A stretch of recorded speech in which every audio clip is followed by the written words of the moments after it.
এই যে বন্ধুরা, শুনছো? নতুন নতুন রোমান্টিক ভালোবাসার গল্প পেতে ও শুনতে চাইলে আমাদের আদরের ভালোবাসা চ্যানেলটি সাবস্ক্রাইব করে বেল বাটনটা অন করে দিও। লাইক কমেন্ট করতে মোটেও ভুলবে না কিন্তু। ধন্যবাদ সবাইকে। একটা মিষ্টি কিস করি। একদম আমার দিকে আসবে না, না হলে আমি। হা হা হা। কোথায় যাবে পাখি? এখন তো তুমি আমার হাতের মুঠোই। বলে দিচ্ছি, কাছে আসলে ভালো হবে না। তার নরম ঠোঁটের স্পর্শ পাওয়ার আগেই হুট করে এক গাদা ঠান্ডা পানি সোজা আমার মুখে। চোখ খুলে দেখি জান্নাত পানির জগ হাতে দাঁড়িয়ে আছে। এই শয়তান, তুই আমার স্বপ্নটা শেষ করে দিলি। 1 ঘন্টা ধরে ডাকতেছি, ওঠার নাম নিচ্ছিস না, তাই বাধ্য হয়ে পানি ঢাললাম। ধ্যাত, জীবনটা একদম বরবাদ। কি দারুণ একটা স্বপ্ন ছিল। তোর স্বপ্নে প্রেম করার চেয়ে নাস্তা করা বেশি দরকার। চলো, মা ডাকতেছে। তুই যা, আমি ফ্রেশ হয়ে আসতেছি। এখানে আপনাদের আমার পরিচিতি দিয়ে দেই। আমি মোহাম্মদ ইয়াসিন হাসান, ইন্টার সেকেন্ড ইয়ারে পড়ি। আমার পরিবারে আছে মা, বাবা আর ছোট বোন জান্নাত। আমি নিচে চলে আসলাম। আম্মুকে বললাম, আম্মু কই, নাস্তা দাও, আমার দেরি হইতেছে। একটু চুপ করে বস। আজকে কলেজে যেতে হবে না। কেন? রিমি আসতেছে, তুই বাস স্ট্যান্ডে ওকে আনতে যাবি। কি? রিমি কেন আসতেছে? আর আমি যাব না, আমার অনেক কাজ আছে। রিমি হলো আমার খালাতো বোন, অনেক বছর দেখা হয়নি। রিমি তোদের কলেজে চান্স পাইছে, তাই আসতেছে। তোর কাজ আবার কি? ফাজলামি করা। আম্মু, আমি একটা ইনোসেন্ট ছেলে। তোর ইনোসেন্স কতটুকু সেটা আমি জানি। 10টার বাসে আসবো, ঠিক মতন নিয়ে আসবি। ধ্যাত, নাস্তা শেষ করে রুমে গিয়ে ফেসবুক স্ক্রল করছিলাম, তখন আসিফের কল এলো। কিরে দোস্ত, কলেজে কখন আসবি? আজকে কলেজে যাবো না। কেন? খালাতো বোন আসবে, ওরে আনতে যাবো। হেই, তাহলে আমিও কলেজে যাব না, কাল দেখা হবে, বাই। আচ্ছা, বাই। 9:30 বেজে গেছে। যদি দেরি হয় তো আম্মুর বকা খাওয়ার চান্স আছে। তাই ইয়াসিন রিক্সা নিয়ে সোজা বাস স্ট্যান্ডে চলে গেল। এখন সমস্যা একটাই, এই ইয়াসিন শেষবার রিমিকে দেখেছিল 5 বছর আগে। ওকে চিনবে কিভাবে? আর তার আম্মুর উপর রাগ করে ওর কোনো ছবিও দেখেনি। এখন কি করবে ও? ভিড়ের মধ্যে দাঁড়িয়ে হতভম্ব ইয়াসিন। সামনে কত শত মেয়ে, তার মধ্যে কোনটি রিমি? ঠিক তখনই পেছন থেকে কেউ তার নাম ধরে ডাকলো। ইয়াসিন ধীরে ধীরে ঘুরে দাঁড়ালো, আর সঙ্গে সঙ্গে তার দৃষ্টি স্থির হয়ে গেল। সামনে দাঁড়িয়ে থাকা মেয়েটাকে দেখে মনে হলো সে কি সত্যি এই পৃথিবীর, নাকি জান্নাত থেকে নেমে আসা কোনো অপসরী। কোমর পর্যন্ত লম্বা ঢেউ খেলানো চুল বাতাসে দুলছে, গভীর কালো চোখ, কাজলের ছোঁয়া, মুখে হালকা মেকআপ, একদম পরিপূর্ণ শুদ্ধ সৌন্দর্য। আর ঠোঁটের কোণে লিপস্টিক নেই, তবুও যেন গোলাপের পাপড়ির মতো কোমল আর আকর্ষণীয় লাগছে। ইয়াসিন তো একদম থমকে গেল। এই তো সে চোখের সামনে দাঁড়িয়ে আছে, আর তার হৃদয় এক মুহূর্তের বন্দী হয়ে গেল এই অপরূপ রূপের মাঝে। ইয়াসিনের ধ্যান ফিরল রিমির ডাকে। ইয়াসিন ভাইয়া, আপনাকে কখন থেকে ডাকতেছি, আপনি হা করে কি দেখতেছেন? পরি দেখতেছি। কি? না মানে, তুই তো অনেক বড় হয়ে গেছস। বড় তো হবই, 5 বছর আগে শেষ দেখেছিলেন। তাই তো। এখন বাসায় যাবেন নাকি দাঁড়িয়ে থাকবেন? দে, তোর ব্যাগ দে। নেন। বাস স্ট্যান্ড থেকে বেরিয়ে দুজনেই একটা রিকশায় উঠল। রিমির একদমই পাশে বসতেই ইয়াসিনের মনে অদ্ভুত একটা শিহরণ জাগলো। এত কাছাকাছি, তার বুকের ভেতর কেমন জানি অস্বাভাবিক ধুকপুক করতে লাগলো। তাই সে একটু সোজা হয়ে বসলো, যেন নিজেকে সামলে নিতে পারেন।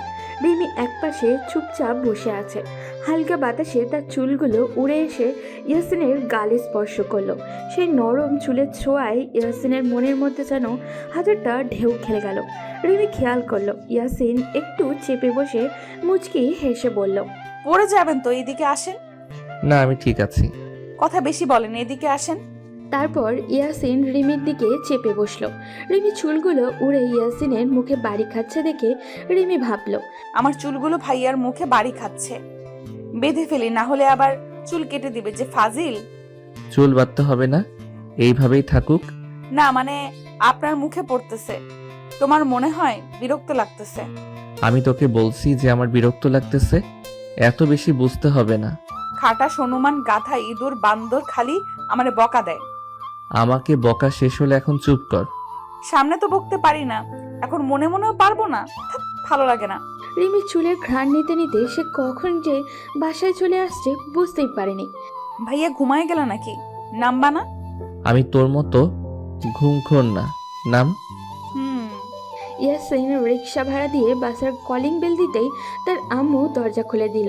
রিমি ইয়াসিনের আম্মুকে দেখেই জড়িয়ে ধরল। ছোট আম্মু কেমন আছো? আলহামদুলিল্লাহ ভালো। তুই কেমন আছিস? ভাই ভাবি কেমন আছে? আসতে কোনো কষ্ট হয়নি তো? উফ, একসাথে এত প্রশ্ন, আগে কোনটার উত্তর দিব? আমারে তো সবাই ভুলেই গেছে। আমি যে কলেজ বাদ দিয়ে ওরে নিয়ে আসলাম সেটা কিছুই না। ঠিক, তুই তো নিয়ে আসছিস রিমিমা। ইয়াসিন তোর সাথে কিছু করবে না তো? দেখ, থাকবই না, নিজের রুমে চলে আসলাম। আর ওইদিকে ছোট আম্মু বাকি সবাই কই? ছোট আব্বু, জান্নাত ওরা কোথায়? তোর ছোট আব্বু অফিসে গেছে আর জান্নাত খেলতেছে। আমি আসবো জেনেও অফিসে গেছে? মা আমার মন খারাপ করে না, জরুরি কাজ আছে তাই চলে গেছে। চলে আসবে, যা তুই ফ্রেশ হয়ে আয়। ওকে ছোট আম্মু। বাকি সময় ইয়াসিন ফেসবুকিং করে আর রিমি তার আম্মুর সাথে গল্প করে কাটালো। রাতে ইয়াসিনের আম্মু রিমিকে বললেন, রিমিমা, আমি তোর কলেজের স্যারের সাথে কথা বলছি, তুমি কালকে ইয়াসিনের সাথে যাবা। ওকে। সকালে বিছানায় শুয়ে আছে ইয়াসিন। এমন সময় কে জানি ডাকছে। ইয়াসিন টান দিয়ে তার পাশে শুয়ে জড়িয়ে ধরলো আর বলল, আমাকে ঘুমাইতে দে, আর তুইও ঘুমা। ইয়াসিন একদম নিশ্চুপ। তার বাহুডোরে রিমি। রিমির শরীর এত নরম যেন মাখনের মতো গলে যাচ্ছে। এক অদ্ভুত মায়াবী অনুভূতি ছেয়ে গেল তার ভেতর। কিছুক্ষণ পর ধীরে ধীরে চোখ খুলল ইয়াসিন, আর তখনই বুঝতে পারল সে রিমিকে শক্ত করে জড়িয়ে ধরে আছে। আর রিমিও আরও গভীরভাবে তাকে আঁকড়ে ধরে বুকের মাথা গুজে রেখেছে। রিমি, উফ, চিল্লান কেন? কানটা ধরায় দিছে। তুই আমার ঘরে কি করস আর আমার উপরে শুয়ে আসস কেন? আজকে আমারে নিয়ে কলেজে যাবেন তাই ভাবলাম দাইক্কা যাই, না হলে আমার ঠেকা লাগছে আসার। আমি ভাবছি তো জান্নাত, তাই তো জড়িয়ে ধরছি। ছাড়েন তো আমারে, ছোট আম্মুর কাছে যাব। ইয়াসিন এতক্ষণ খেয়ালই করেনি সে রিমিকে জড়িয়ে ধরেছিল। রিমিকে ছেড়ে দিতে ওড়না ঠিক করে চলে যাচ্ছিল। ইয়াসিন পেছন থেকে বলল, রিমি, ভাইয়া কিছু বলবেন? তোর শরীরটা কিন্তু খুব নরম, পুরাই মাখন। যা লুচ্চা। বলে রিমি দিল এক দৌড়। ইয়াসিন ফ্রেশ হতে চলে গেল। ওদিকে রিমি দৌড়ে রুমে গিয়ে দরজা বন্ধ করে দিয়ে আয়নার সামনে দাঁড়িয়ে আছে। ইস, কেন যে ডাকতে গেছিলাম, কত খারাপ, বলে পুরাই মাখন। বেটা লুচ্চা বদমাইশ, তোর কপালে বউ নাই। এমন সময় ইয়াসিনের আম্মু রিমিকে ডাক দিলেন, রিমি, নাস্তা খেতে আয়। আসছি ছোট আম্মু। ইয়াসিন ফ্রেশ হয়ে নিচে আসলো। এসে দেখলো রিমি নাস্তার টেবিলে বসে আছে। ইয়াসিন তার আম্মুকে বলল, আম্মু আব্বু কই? কি বলে জরুরি কাজ আছে তাই চলে গেছে। তারপর ইয়াসিন রিমির রাগানোর জন্য বলল, ও, ওই মোটি কম খা, পরে জামাই পাওয়া যাইব না। আমি অনেক চিকন, তাই আমাকে নিয়ে ভাবতে হবে না। আমার ঠেকা পড়ছে, তোরে নিয়ে ভাবম। তোর জামাইয়ের জন্য আফসোস হইতাছে, তোর মতো একটা মোটি বউ পাইব। আহারে বেচারা। খামুই না, আপনি খান। তারপর রিমি রাগ দেখিয়ে উঠে গেল। তার আম্মু তাকে বললেন, তুই মেয়েটারে শান্তিতেও নাস্তা করতে দিলি না, তোর আজকে নাস্তা নাই, যা। যা বাবা, আমি কি করলাম, ভালো লাগে না। বলে ইয়াসিন রুমে চলে গেল। আর রিমি কিন্তু মোটেই না, একেবারে মায়াপুরী।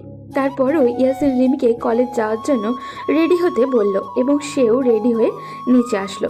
রিমি, রিমি, কই তুই? তাড়াতাড়ি কর, আমার দেরি হচ্ছে। এই তো আয়সা পড়ছি। ইয়াসিন রিমির উপর থেকে চোখ সরাতেই পারছে না। জিন্স প্যান্ট, তার উপরে বেবি পিঙ্ক কালারের একটা টপ, চোখে কাজল, ঠোঁটে লিপস্টিক দেয় না, তাই এটা খুব ভালো লাগে ইয়াসিনের। এভাবে তাকিয়ে থাকতে দেখে রিমি বলল, ইয়াসিন ভাইয়া, কি দেখতেছেন এভাবে? কিছু না, চল। আগে বলেন আমাকে কেমন লাগতেছে?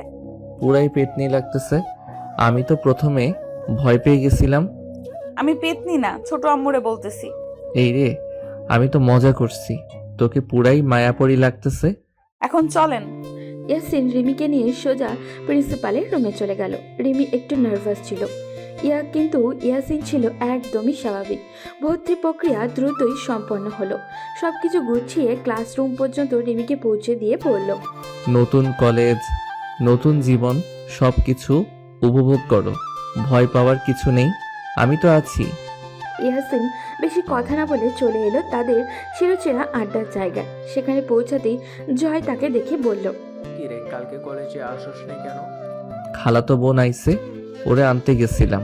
ও, এখন ক্লাসে চল। তোরা যা, আমরা ক্লাস করব না। আচ্ছা। তারপর তারা ক্লাসে এসে তাদের ফিক্সড লাস্ট বেঞ্চে বসলো।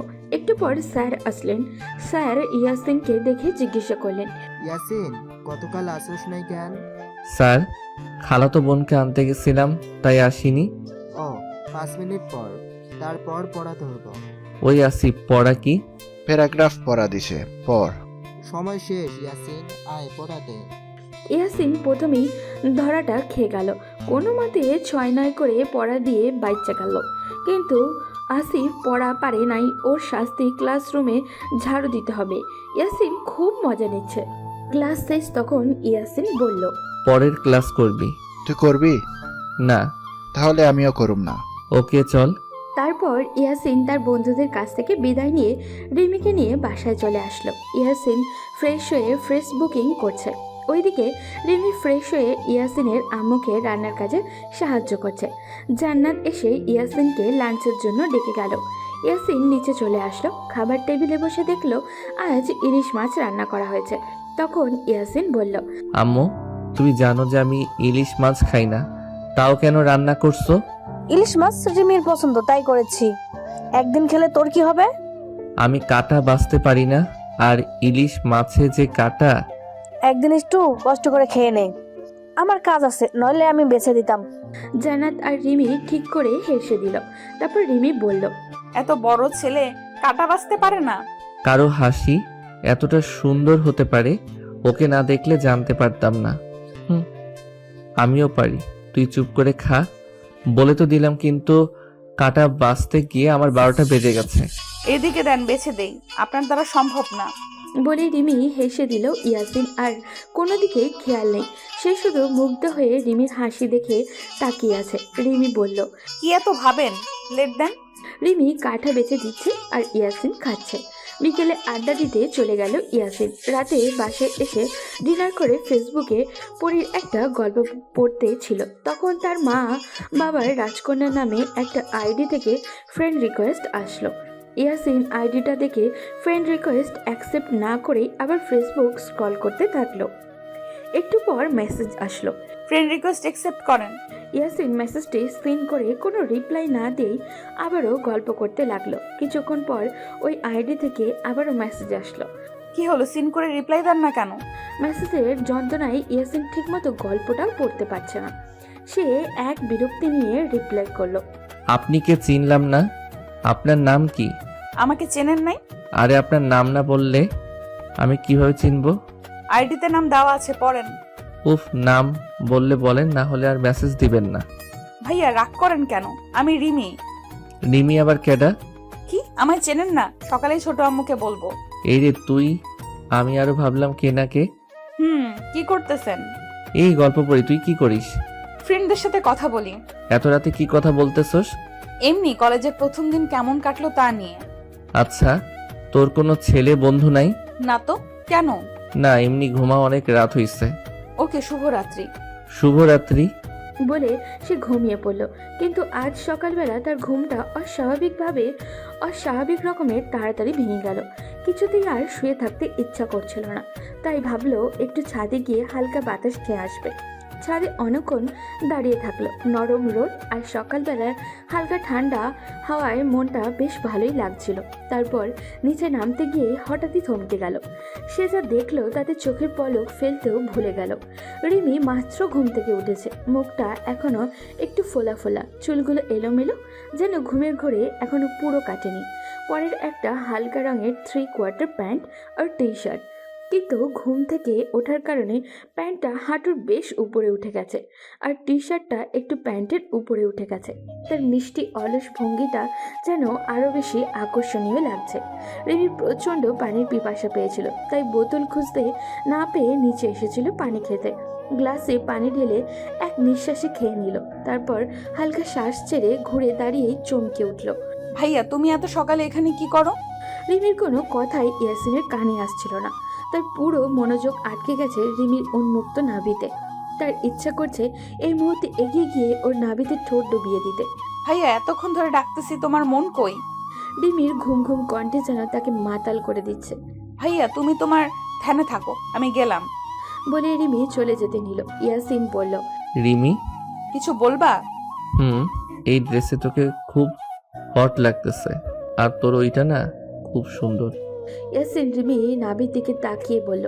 রিমি তার কথা শুনে নিজের দিকে তাকিয়ে দিল একটা চিল্লানি। তারপর কোনো মতে ড্রেস ঠিক করে বলল, ভাইয়া তুমি একটা লুচু। বলে রিমি দিল এক দৌড়। তারপর ইয়াসিন একটু মুচকি হেসে রুমে চলে গেল। তারপর রেডি হয়ে নাস্তা করে রিমিকে নিয়ে কলেজে চলে আসলো। ক্লাস শেষ, জয় আর মিম পার্কে গেছে ঘুরতে, রোম্যান্স করতে আর কি। ইয়াসিন আর আসিফ রিমির জন্যই অপেক্ষা করছে। কিছুক্ষণ পর রিমি আসলো, ওর সাথে আরও একটা মেয়ে আসলো। তারপর রিমি বলল, ভাইয়া এখানে দাঁড়িয়ে কি করতেছো? কি আর করবো, তোর জন্য অপেক্ষা করতেছি। আর ওকে? ও ভাইয়া, এটা আয়েশা, আমার বেস্ট ফ্রেন্ড। বাহ, নাইস নেম। থ্যাঙ্কস ভাইয়া। ওয়েলকাম। আর এটা হলো আমার বেস্টু আসিফ। আসিফ তো আয়েশার দিকে হা করে তাকাই আছে। শালা আমার মান ইজ্জতটা আর রাখলো না। আসিফকে খোঁচা দিয়ে বললাম, শালা লুচ্চামি ছাড়। ইয়াসিনের কথায় আসিফের হুঁশ ফিরেছে। আসিফ রিমিকে বলল, কেমন আছো আপু? আলহামদুলিল্লাহ ভালো ভাইয়া, আপনি? আলহামদুলিল্লাহ ভালো। আচ্ছা দোস্ত, দেরি হইতাছে, আসি। তারপর ইয়াসিন আসিফকে বিদায় বলে চলে আসলো। আয়েশার বাড়ি তাদের পথেই পড়ে, তাই ওকে তাদের সাথেই নিয়ে আসলো। মেয়েরা যে এত কথা কিভাবে বলে, সারাটা রাস্তা দুজন বকবক করে মাথাটা খেয়ে দিচ্ছে ইয়াসিনের। অবশেষে বাসায় চলে আসলো। বাসায় এসে রুমে গিয়ে ফ্রেশ হয়ে রিমির সাথে ঘটে যাওয়া সকালের কথা ভাবছে, তখন আসিফ কল দিল। হ্যালো, বল। দোস্ত, ক্রাশ খাইছে। এটা নতুন কি? তুই তো প্রতিদিন 4-5টা ক্রাশ খাস। না রে দোস্ত, এবার সিরিয়াস। ওরে দেখেই ভালোবেসে ফেলেছি। সত্যি ভালোবাসিস? হ্যাঁ দোস্ত, এখন ব্যবস্থা করে দে। হয়া যাইব। মাইয়াকে নাম কি? রিমি। শালা রিমি তোর ভাবি লাগে। আরে বন্ধু, আমার পুরো কথাটা আগে শোন। আমি রিমির বান্ধবী আয়েশাকে ভালোবাসি। আগে কবি না? শুধু শুধু টেনশন করলাম। এখন ব্যবস্থা কইরা দে। আইসা, আমি রিমিকে বলি সিঙ্গেল থাকলে হয়া যাইব। আর যদি রিলেশন করে? ব্রেকআপ করাইয়া দিতে কতক্ষণ টেনশন করছো কেন? আচ্ছা। রাখি, পরে কল দিমু। তারপর সে ভাবলো রিমিকে জিজ্ঞাসা করবে যে আয়েশা সিঙ্গেল কিনা। তারপর ইয়াসিন রিমিকে ডাক দিল। রিমি। কি হয়েছে, সারের মতো চিল্লাচ্ছেন কেন? কি? আমি সার পিচ্ছি, তুই কিন্তু কথা বেশি বলস, মাইরও খাইতে পারস। সত্যি কথা বললেই দোষ। এখন কেন ডাকতেছেন তা বলেন। তোর বকবকে সব ভুইলা গেছি। তোর একটা ফ্রেন্ড আসলো আমাদের সাথে, কি জানি নাম। আয়েশা। ও হ্যাঁ, ও কি সিঙ্গেল? আপনি চাই না কি করবেন? প্রেম করুম। এখন বল। ও সিঙ্গেল। সত্যি আপনি প্রেম করবেন? আরে না, আসিফ ওকে ভালোবাসে। ও আপনার ফ্রেন্ড? হ্যাঁ। এখন ওর ফোন নাম্বারটা দে। নাও 01969। ওকে এখন যা। কাজ শেষ, এখন বের করে দিচ্ছ? তারপর রিমি ভেঞ্চি কেটে চলে গেল। ইয়াসিন আসিফকে কল দিয়ে নাম্বার দিয়ে দিল। সারাদিন এইভাবেই কাটলো। পরের দিন রিমিকে নিয়ে ইয়াসিন কলেজে চলে আসলো। কলেজে এসে দেখলো আসিফ বসে আছে, জয় আর মিম আজকেও আসেনি। রিমি ক্লাসে চলে গেল। তারপর ইয়াসিন বলল, কিরে, আয়েশার সাথে কথা হইছে? হ্যাঁ। প্রপোজ করছস? আজকে উত্তর দিবে বলেছে। টেনশন করিস না, হয়ে যাইব। তাই যেন হয়। ক্লাস করবি? না রে দোস্ত, ভালো লাগতেছে না। আচ্ছা চল ঘুরে আসি, মুড ঠিক হয়ে যাবে। চল। আসিফের সাথে অনেকক্ষণ ঘোরাঘুরি করার পর ইয়াসিন রিমিকে নিয়ে বাসায় চলে আসলো। বিকেলে আসিফ কল দিয়ে বলল আয়েশা অ্যাকসেপ্ট করেছে। তার দুই বন্ধু মিঙ্গেল হয়ে গেল, শুধু ইয়াসিন একাই সিঙ্গেল থেকে গেল। তারপর ইয়াসিন রিমিকে ডাক দিল। রিমি, উফ, চিল্লান কেন? রাতে ছাদে আসবি, কথা আছে। এখন বলেন। না, ঠিক 11টা বাজে ছাদে আসবি। ওকে। রিমি চলে যাওয়ার পর ইয়াসিন কিছু সময় একদম চুপচাপ দাঁড়িয়ে রইল। তার মনটা অস্থির হয়ে উঠল। কিভাবে রিমিকে প্রপোজ করবে সেটা কি বুঝতে পারছে না ও। তার মাথায় হাজারটাও চিন্তা ঘুরছিল, কিন্তু কেন কিছুই সঠিক মনে হচ্ছিল না। রিমি তার জীবনের একমাত্র সেই বিশেষ মানুষ যাকে নিয়ে সে তার বাকি জীবনটা কাটাতে চায়, কিন্তু কিভাবে তার অনুভূতিগুলো সঠিকভাবে প্রকাশ করবে সেটা সে বুঝতে পারছিল না। সে কিছুক্ষণ হাঁটছিল, মাঝে মাঝে থেমে গিয়ে গভীরভাবে ভাবছিল। এভাবে চিন্তা করতে করতে একসময় ইয়াসিন নিজের মোবাইলটা বের করলো। আসিফের নাম্বারের উপরে আঙুল রেখে সে কল দিয়েই ফেললো। হ্যালো আসিফ, কোথায় তুই? এই তো বাসায়। কেন?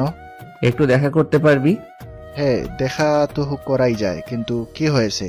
এই সময় তুই সাধারণত দেখা করার কথা বলিস না। হ্যাঁ, এই সময় দেখা করে না, আজ করবো, আসতে পারবে কিনা বল? আচ্ছা, কোথায় আসতে হবে বল। আমাদের ক্যাম্পাসের বাইরে যে চায়ের দোকান আছে ওইখানে চলে আয়। ওকে। তারপর ইয়াসিন কলটা রেখে দিয়ে রেডি হয়ে সেই চায়ের দোকানে চলে গেল। কিছুক্ষণ অপেক্ষা করার পর আসিফও সেখানে চলে আসলো। আসিফ এসে ইয়াসিনকে বলল, কিরে দোস্ত, এত তাড়াতাড়ি চলে আসলি? তো কি করব, তোরা দুইজন তো তোদের গার্লফ্রেন্ড নিয়ে সবসময় বিজি থাকিস, আমাকে তো একটা ফোনই দিস না। আমি যে একা একা সিঙ্গেল মরছি, সেদিকে তোদের কোনো খেয়াল আছে? তুই সিঙ্গেল থাকবি কেন? রিমি কোথায়? তুই না সেদিন বললি রিমি আমার ভাবি হয়। রিমি তো তোর ভাবি হয়, কিন্তু ওকে তো এখনো প্রপোজ করা হয়নি। এখনো প্রপোজই করিস নাই, আর আমাদের ভাবি বানিয়ে ফেলেছিস। তো এতদিন থেকে তুই কি করছিস? তুই দেখছিস না আমি আয়েশার সাথে একদিন কথা বলে ওকে পটিয়ে ফেললাম। তুই তো একদিন না 1 ঘন্টা কথা বলে মেয়েদের পটিয়ে ফেলতে পারবি। তুই তো একটা প্লে বয়। দোস্ত, এভাবে বলতে পারলি? আমি তো প্লে বয় না, আমার মনটা তো একটা বিশাল সমুদ্রের মতো, যেখানে অনেক মেয়ের জায়গা হয়। আচ্ছা, এখন এসব ফাইজলামো কথা বাদ দে, আমি রিমিকে কিভাবে প্রপোজ করব বল। এখানে আর বলার কি আছে? বুকে সাহস নিয়ে রিমির সামনে গিয়ে দাঁড়াবি আর দোপাস করে বলে ফেলবি, আই লাভ ইউ রিমি। দূর বেটা, এভাবে প্রপোজ করলে কি আর তোকে জিজ্ঞেস করি? আমি চাই অনেক সুন্দর এবং আকর্ষণীয় একটা মুহূর্ত তৈরি করে ওকে প্রপোজ করতে, যাতে আমি আমার নাতি নাতনিদের কাছে গল্প করতে পারি আমি তাদের দাদিকে কিভাবে প্রপোজ করেছিলাম। তাহলে একটা কাজ করা যায়, তোদের ছাদটা তো অনেক সুন্দর জায়গা। আমি ভাবলাম ওই জায়গাটায় একদম রোমান্টিক পরিবেশ তৈরি করব, ফুল, বাতির জলকানি সব কিছু। আর তারপর রিমিকে বলবি আসতে। তারপর যখন সে আসবে, তুই হাতে ফুল নিয়ে হাঁটু গেড়ে বসে গিয়ে তোর মনের সব কথা খুলে বলবি। বিশ্বাস কর, তোর সব ভয় দূর হয়ে যাবে। সে যদি জানে যে তুই সত্যিই তাকে ভালোবাসিস, তবে আর না করতে পারবে না। হ্যাঁ, ঠিক বলেছিস, এটা গুড আইডিয়া। তাহলে চল কাজে লেগে পড়ি। তারপর আসিফ আর ইয়াসিন একসঙ্গে তাদের কাজ শুরু করে দিল। তারা বিভিন্ন জায়গা থেকে সুন্দর ফুল, ক্যান্ডেল লাইট আর নানান রঙের আলোকিত বাতি সংগ্রহ করলো। কিছু সময় পর দুজন ছাদে চলে গেল। ছাদটা এখন একদম নতুন রূপে সাজানো হলো। আলোর ঝলকানিতে চারপাশ মুচমুচে প্রাণবন্ত হয়ে উঠল। এই সব কিছু তৈরি হতে হতে রাতের আকাশে মিষ্টি জোছনা আলো ছড়িয়ে পড়েছিল। মিটিমিটি চাঁদের আলো, হালকা একটা ঠান্ডা বাতাস আছড়ে পড়ছিল তাদের মুখে। পুরো পরিবেশ যেন এক রূপকথার মতো ছিল। এরপর আসিফ ইয়াসিনের থেকে বিদায় নিয়ে চলে গেল, আর ইয়াসিন বসে রিমির জন্য অপেক্ষা করতে লাগলো। রাত প্রায় 11টা হয়ে এসেছিল, আর ইয়াসিনের বুকের ভিতর উত্তেজনা আর আশা একসাথেই ভর করছিল। হঠাৎ দূরে একটুকু শব্দ শুনে সে লক্ষ্য করলো রিমি ধীরে ধীরে ছাদে উঠছে। রিমি ছাদে পা রাখতেই চারিদিকে এই অপরূপ পরিবেশ দেখে সে এক দৃষ্টিতে তাকিয়ে রইল। বাতি আর ক্যান্ডেলগুলোর আলোর ঝলকানি আর মিটিমিটি চাঁদের আলো ছড়িয়ে পড়া যেন পুরো পৃথিবী তার সামনে দাঁড়িয়ে, এক রোমান্টিক স্বপ্নের মতো। ছাদের উপরে দাঁড়িয়ে চাঁদটা যেন আরো বেশি সুন্দর লাগছিল, আর সেই শান্ত পরিবেশে রিমি কিছুক্ষণ যেন হারিয়ে গেল। ইয়াসিন রিমির পিছনে দাঁড়িয়েছিল, এক হাতে গোলাপ ফুল আর অন্য হাতে একটা রিং নিয়ে হাঁটু গেড়ে বসলো। তার হাতের ফুলের নরম পাপড়িগুলোর মতনই তার অনুভূতি ছিল। তারপর সে গভীর শ্বাস নিয়ে ধীরে ধীরে রিমিকে ডাক দিল। রিমি। রিমি যেন কিছুই বুঝে উঠতে পারছিল না। সে ধীরে ধীরে পেছনে ঘুরে তাকালো, আর তাকাতেই ইয়াসিনের চোখের দিকে এক অসীম ভালোবাসা। রিমি, তুমি জানো সেই দিন বাস স্ট্যান্ডে যখন তুমি বাস থেকে নামলে, তোমার পাটা মাটিতে রেখেছিলে আর তোমার চুলগুলো হালকা বাতাসে উড়ছিল। তখন আমি এক নিমিষে এক অন্য জগতের অনুভূতি পেলাম। মনে হয়েছিল যেন আকাশের কোনো পরী আজ মাটিতে নেমে এসেছে। তোমার সেই চোখগুলো সেদিন যেন নবাব সিরাজউদ্দৌলার তরবারির মতো আমার বুকে আঘাত করেছিল। প্রতিটি তীক্ষ্ণ দৃষ্টি, প্রতিটি আলাদা অনুভূতি যেন আমাকে গভীরভাবে ছুঁয়ে গিয়েছিল। আর তোমার সেই মিষ্টি হাসি, আমি সেদিন পুরোপুরি হারিয়ে গিয়েছিলাম। আমি জানি না কেন, তবে সেদিনে আমি তোমার প্রেমে পড়েছিলাম। এটা ছিল এক অজানা অদ্ভুত অনুভূতি। আর আজ আমি মন খুলে তোমাকে বলতে চাই, রিমি, আমি তোমাকে অন্তরের গভীর থেকে ভালোবাসি। তুমি কি হবে আমার জীবনের সঙ্গী? তুমি কি আমার বৃদ্ধ বয়সে একমাত্র কথা বলার সাথী হবে? দু এক ফোঁটা জলও বের হয়ে আসলো আর তা ধীরে ধীরে মাটিতে গড়িয়ে পড়লো। রিমি পুরোপুরি কাঁপছিল, তার অনুভূতি যেন একসাথে ভেঙে পড়েছিল। সে ধীরে ধীরে পা বাড়িয়ে ইয়াসিনের দিকে এগিয়ে গেল। রিমি কিন্তু আবেগময় কণ্ঠে বলল, কিন্তু আমি তো তোমাকে সেই ছোটবেলা থেকেই ভালোবাসি ইয়াসিন। মনে আছে যেদিন আমাদের শেষবার দেখা হয়েছিল? তুমি যখন বিদায় নেওয়ার সময় আমাকে কিস করেছিলে। আমি জানি না কেন সেদিন আমার অদ্ভুত একটা অনুভূতি হয়েছিল, সেটা যেন আমার মনে গেঁথে গিয়েছিল। তারপর থেকে প্রতিদিন শুধু তোমার কথা ভাবতাম, তোমাকে দেখার জন্য তাড়না অনুভব করতাম। কিন্তু জানো, কোনো উপায় ছিল না, আমি আসতে পারতাম না। কিন্তু এখন এসএসসি পরীক্ষার পর তোমাদের কলেজে আমার চান্স হলো। তখন মনের মধ্যে আনন্দের জোয়ার বয়ে যাচ্ছিল। এরপর যখন এখানে এসে তোমাকে আবার দেখলাম, তুমি যখন আমাকে দুষ্টু দুষ্টু কথা বলছিলে, তখন আমার হৃদয়ে ভালোবাসার এক তীব্র ঢেউ উঠেছিল। তুমি জানো, সেদিন যখন তুমি আমাকে জড়িয়ে ধরেছিলে, বিশ্বাস করো আমি অনেকটা অবাক হয়েছিলাম। কিন্তু সেই মুহূর্তে আমি যা অনুভব করছিলাম তা ভাষায় প্রকাশ করা সম্ভব না। আমি শুধু চাইছিলাম তোমার এই বুকের মধ্যে আমি সারা জীবন কাটিয়ে দেব। আজ আমি তোমাকে জানাতে চাই, আমিও তোমাকে অনেক ভালোবাসি ইয়াসিন। তুমি জানো, আমার জীবনের থেকেও বেশি ভালোবাসি তোমাকে। আমি শুধু তোমার সাথে থাকতে চাই না, আমি চাই তোমার বৃদ্ধ বয়সে একমাত্র কথা বলার সঙ্গী হয়ে থাকতে চাই। আমি চাই তোমার সাথে জনম জনম কাটাতে। যদি এই জনমের পর আর কোনো জনম আসে, তাও আমি তোমার সাথে থাকতে চাই। আমি তোমার বউ হতে চাই আর তোমার পাশে থাকতে চাই সারা জীবন, সব সময়। ইয়াসিন রিমিকে শক্ত করে জড়িয়ে ধরল, যেন সে কখনোই তাকে হারাতে না চায়। অনেকক্ষণ একে অপরকে আঁকড়ে ধরে থাকার পর ইয়াসিন ধীরে ধীরে রিমির মুখের কাছে এসে এক এক করে তাকে কিস করতে থাকলো। প্রতিটি চুম্বন যেন তাদের সম্পর্কের গভীরতা আরও বাড়িয়ে দিল। একসময় রিমির একজোড়া ঠোঁট পুরোপুরি ইয়াসিন দখল করে চলে এলো। দুজন এক অন্য পৃথিবীতে হারিয়ে গেল, যেখানে শুধু ভালোবাসা ছিল। রাত অজান্তেই চলে যাচ্ছে, কিন্তু তাদের ভালোবাসা যেন শেষ হবারই নয়। একসময় ইয়াসিনের বুকের উপর মাথা রেখে রিমি গভীর ঘুমে চলে গেল। রাতের শান্ত পরিবেশ শেষ হলো। সূর্যমামা আকাশে উঠতে শুরু করেছে, আর তার আলোর প্রথম রশ্মি পৃথিবীকে স্নিগ্ধভাবে ফর্সা করে তুলেছে। তবে ইয়াসিন আর রিমির ঘুম তবুও শেষ হয়নি, তার নিজের সুখে আর শান্তিতেই ভাসছিল। ইয়াসিনের মা তাদের খুঁজতে লাগলেন, তারপর জান্নাতকে ছাদে পাঠালেন। জান্নাত ছাদে গিয়ে তাদের এমন দৃশ্য দেখে প্রথমে কিছুক্ষণ চুপচাপ হয়ে দাঁড়িয়েছিল, তারপর একটুখানি হাসি দিয়ে সে দ্রুত নিচে চলে গেল। জান্নাত তার মাকে গিয়ে বলল, মা, ভাইয়ার রিমি আপু ছাদে। এত সকাল সকাল পড়া ছাদে কি করে? যা ডেকে নিয়ে আয়। ওদের ডাকবো কিভাবে? ওরা তো ঘুমিয়ে আছে। কি আবল তাবল বলছিস? ওরা ছাদে ঘুমাবে মানে?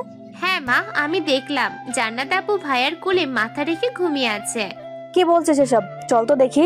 তারপর ইয়াসিনের আম্মু জান্নাতকে সাথে করে নিয়ে ছাদে চলে গেলেন।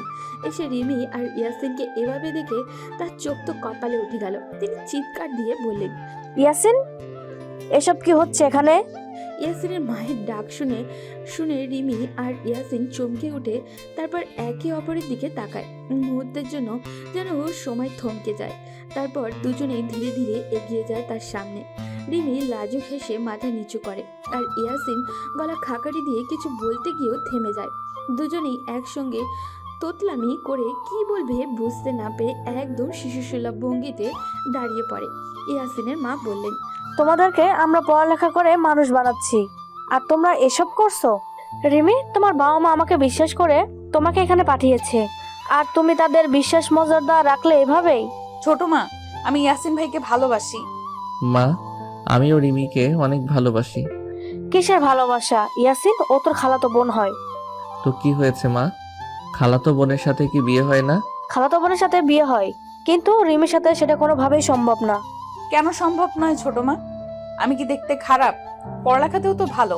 আর তুমি তো সব সময় বলো আমি একটা ভালো মেয়ে। তাহলে তোমার ছেলের বউ করে আনতে সমস্যা কোথায়? সমস্যা আছে রিমি, তুই কি জানিস না তোর বাবা মা তোর বিয়ে ছোট থেকে ঠিক করে রেখেছে? ছোট মা, তুমি সব কি বলছো? আমার বিয়ে যে বাবা মা ছোটবেলা থেকেই ঠিক করে রেখেছে সে কথা তো আমি কোনোদিন জানতামই না। এটি কিভাবে সম্ভব? বাবা মা আমার ভবিষ্যৎ এইভাবে ঠিক করে ফেললেন আর আমি কিছুই জানলাম না। বাবা মা এটা কিভাবে করতে পারে? রিমি শোনো, তোমার বাবা মা কেন এই সিদ্ধান্ত নিয়েছেন সেটা তারাই ভালো জানেন। আমি শুধু এতটুকুই বুঝি, তোমার এখন বাসায় ফিরে যাওয়াই ভালো। তুমি যদি এখানে আর থাকো তাহলে আমার আর আমার বোনের দূরত্ব আরো বাড়বে। আমি সেটা কোনোভাবেই চাই না। তোমাদের কারণে আমার বোনের সাথে আমার সম্পর্ক নষ্ট হোক, এটা আমি কখনোই মেনে নিতে পারবো না। ছোট মা, আমি ইয়াসিন ভাইকে ছাড়া বাঁচতে পারবো না। আমি তাকে আমার হৃদয় দিয়ে দিয়েছি। প্লিজ তুমি আমাকে এভাবে ফিরিয়ে দিও না। আমার ভালোবাসাকে এত নিষ্ঠুরভাবে উপেক্ষা করো না। আমি সত্যি ওকে ছাড়া থাকতে পারবো না। মা, যদি তুমি আমাদের সম্পর্ক মেনে না নাও তাহলে আমরা যে কোনো কিছু করে ফেলতে পারি। আমি রিমিকে ছাড়া এক মুহূর্ত থাকতে পারবো না, ঠিক যেমন রিমিও আমাকে ছাড়া থাকতে পারবে না। তুমি আমাদের ভালোবাসাকে অস্বীকার করতে পারো, কিন্তু আমাদের ভালোবাসা আলাদা করতে পারবে না। প্লিজ আমাদের সম্পর্কটা মেনে নাও, নইলে হয়তো আমাকে চিরদিনের জন্য হারিয়ে ফেলবে। এখানে আমার মানায় আর না মানায় কিছুই বদলাবে না। রিমি, তুমি তো জানো তোমার বাবা কতটা রাগী মানুষ। তিনি এটা কিছুতেই মেনে নেবেন না। তাছাড়া তিনি একবার যে প্রতিশ্রুতি দিয়েছেন সেটা কখনোই ভাঙবেন না। আর সেই সম্মান রক্ষা করতে তিনি যে কোনো কিছু করতে পারেন, এটা তুমি আমার চেয়েও ভালোই জানো। ছোট মা, তাহলে এখন আমরা কি করব তুমি বলো? আমার মনে হয় তোমার এখন গ্রামে যাওয়া উচিত। তুমি গিয়ে তোমার বাবা মাকে বোঝানোর চেষ্টা করো। যদি তুমি তোমার বাবা মাকে রাজি করতে পারো তাহলে আমার কোনো আপত্তি নেই। জান্নাত একপাশে নারী দাঁড়িয়ে নিঃশব্দে সবকিছু দেখছিল। সে জানে তার ভাই বাইরে থেকে যতই শক্ত দেখাক ভিতরে ঠিকই ততটাই আবেগপ্রবণ। ইয়াসিনের চোখে কোনো অশ্রু দেখে তার হৃদয় কেঁপে উঠল। তার ভাইয়ের চোখের পানি সে একদমই সহ্য করতে পারে না। ইয়াসিনের কষ্টে জান্নাতের চোখে অশ্রু চলে এলো, আর এক মুহূর্ত নিজেকে সামলাতে পারল না। কান্নাজড়িত কণ্ঠে সে মায়ের সামনে গিয়ে বলল, আম্মু দেখো ভাইয়া কাঁদছে, তুমি রিমি আপুকে আমার ভাবি বানিয়ে দাও না। রিমি আপু অনেক ভালো। মা, আমিও রিমির সাথে তাদের বাড়ি যাই। আমি আর রিমি বোঝালে হয়তো তারা বুঝতে পারেন। আমি কিসের ভরসায় তোমাকে ওখানে যেতে দেব? তুমি রিমির বাবাকে চেনো না? উনি দেখতে খুব ভালো একজন মানুষ, কিন্তু সকল গুন্ডা সন্ত্রাসীদের সাথে ওনার ওঠা বসা। উনি নিজের মান সম্মান রক্ষা করতে তোমাকে হত্যা করতেও দ্বিধাবোধ করবে না। আমি যা বলছি সেটাই ফাইনাল। রিমি, তুমি বাড়ি যাও, তারপর সেখানের অবস্থা বুঝিয়ে আমাকে কল দিও। আমি তোমার বাবার সাথে কথা বলে দেখব যদি কিছু করতে পারি। ইয়াসিনের মা নিচে চলে গেলেন। ইয়াসিনের মনে হলো যেন তার মাথার উপরে পুরো আকাশ ভেঙে পড়েছে। দুজনে চারপাশ কালো মেঘের মতো অনিশ্চয়তায় জমাট বেঁধেছে। এখন কি করবে তারা? তারা তো একে অপরকে ছাড়া থাকার কথাই কল্পনা করতে পারে না। এই এক মুহূর্তেও আলাদা থাকা তাদের পক্ষে অসম্ভব। হতাশায় ভেঙে পড়ে। রিমিকে শক্ত করে জড়িয়ে ধরল ইয়াসিন। কাঁপা কাঁপা কণ্ঠে ফিস ফিস করে বলল, রিমি, তুমি আমার কথা মনোযোগ দিয়ে শোনো। তুমি এখন বাড়ি ফিরে যাও, তারপর তোমার মা বাবাকে বোঝানোর চেষ্টা করো। তারা কি বলেন সব আমাকে জানাবে। যদি তারা তোমার উপর কোনো রকম জোর জবরদস্তি করার চেষ্টা করে সঙ্গে সঙ্গে আমাকে জানাবে। আমি যে কোনো মূল্যে তোমাকে সেখান থেকে নিয়ে আসব। যদি দরকার পড়ে আমরা দুজন পালিয়ে গিয়ে বিয়ে করব, কিন্তু আমি তোমাকে হারাতে পারবো না রিমি। ইয়াসিন, তুমি সত্যি বলছো তো? যদি তারা আমাকে জোর করে বিয়ে দিতে চায় তুমি সত্যি আমাকে সেখান থেকে উদ্ধার করবে, তাই তো? তুমি আমার উপর বিশ্বাস রাখতে পারো। তোমার জন্য আমি আমার জীবনও দিয়ে দিতে পারি। কথাটি বলার পর দুজনেই আবেগে একে অপরকে শক্ত করে জড়িয়ে ধরল। ইয়াসিন ধীরে ধীরে রিমির মুখটা তুলে ধরল, তারপর ভালোবাসার ভরা অগণিত চুম্বনে ভরিয়ে দিল তাকে। এরপর তারা নিচে নেমে এলো। দুপুরে খাবার শেষে ইয়াসিন রিমিকে নিয়ে বাস স্ট্যান্ডের পথে রওনা দিল। বাস এসে থামতেই রিমিকে আস্তে করে বাসে তুলে দিল সে। বিজয়ের মুহূর্তে গভীর দৃষ্টিতে তাকিয়ে বলল, নিজের যত্ন নিও, খাওয়া দাওয়া ঠিক মতো করো, নিজেকে একদম কষ্ট দিও না। এই দেহটা তোমার হলেও আত্মাটা কিন্তু আমার। তুমিও নিজের যত্ন নিও, ঠিক মতো খাওয়া দাওয়া করো, আর একদম চিন্তা করো না, সবকিছু ঠিক হয়ে যাবে ইনশাল্লাহ। ইনশাআল্লাহ। আল্লাহ হাফেজ। আল্লাহ হাফেজ। বাস ধীরে ধীরে তার আপন গতিতে ছুটে চলেছে, আর রিমি জানালার বাইরে মাথা বের করে নীরবে চোখের পানি ফেলতে লাগলো। এতদিন ধরে সে অপেক্ষা করেছে শুধু একবারের জন্য ইয়াসিনকে সম্পূর্ণ নিজের করে পাওয়ার জন্য।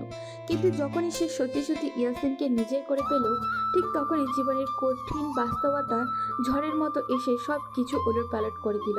প্রায় 2 ঘন্টা পর বাস তার গন্তব্যে পৌঁছালো। রিমি বাস থেকে নেমে এসে বাড়ির পথে রওনা দিল। আরও 30 মিনিট পর অবশেষে সে বাড়ির দরজায় এসে দাঁড়ালো। রিমিকে দেখেই তার মা চোখে মুখে উদ্বেগ নিয়ে দৌড়ে এলেন। শক্ত করে বুকে জড়িয়ে ধরে বললেন, কি রে রিমি, কোনো কিছু না জানি এভাবে চলে এলি কেন? মা, এখন আমি খুব ক্লান্ত, একটু রেস্ট নিব, রাতে তোমার সাথে জরুরি কথা আছে। জরুরি কথা? কি কথা মা? আর তুই এইভাবে কথা বলছিস কেন? বললাম তো মা, আমি এখন ক্লান্ত, আর আমি এখন এইভাবেই কথা বলি, এর থেকে ভালোভাবে কথা বলতে আমি পারি না। একথা বলেই রিমি দ্রুত নিজের রুমে চলে গেল। তার মা হতভম্ব হয়ে দাঁড়িয়ে রইলেন, মনে মনে চিন্তায় পড়ে গেলেন।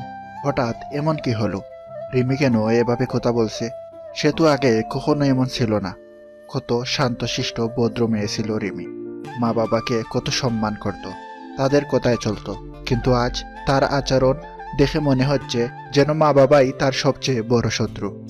রিমি ক্লান্ত শরীরে রুমে গিয়ে বিছানায় শুয়ে বালিশে মাথা রাখলো, আর মুহূর্তের মধ্যেই ঘুমিয়ে পড়ল। বিকেল গড়িয়ে রাত 10টা বেজে গেছে। রিমির মা নিঃশব্দে তার রুমে ঢুকলেন। দেখলেন রিমি এখনো শুয়ে আছে, গভীর ঘুমে আচ্ছন্ন। ধীরে ধীরে তার পাশে গিয়ে বসলেন। মায়াবী স্পর্শে আলতো করে মেয়ের মাথায় হাত বুলাতে লাগলেন। তারপর কোমল কণ্ঠে ধীরে ধীরে বললেন, রিমি, এই রিমি, কি হয়েছে? মাথার কি হয়েছে? এরকম করছিস কেন? বল আমাকে। আমি আর কি বলবো মা, তোমরা কি বলার মতো কিছু রেখেছো? ছোটবেলা থেকেই আমার বিয়ে ঠিক করে রেখেছো, অথচ আমি কিছুই জানতাম না। আমি কি নিজের জীবনের কোনো সিদ্ধান্ত নেওয়ার অধিকার নেই? আমার জীবনের এত বড় একটা সিদ্ধান্ত তোমরা নিজে থেকেই নিয়ে নিলে, সবকিছু ঠিক করে রাখলে, কিন্তু একবারও আমাকে জিজ্ঞেস করার বা জানানোর প্রয়োজন মনে করলে না। কিন্তু তুই এসব শুনলি কোথা থেকে? কেন, আমি শুনে ফেলেছি বলে কি তোমাদের এখন সমস্যা হচ্ছে? আমাদের সমস্যা হবে কেন?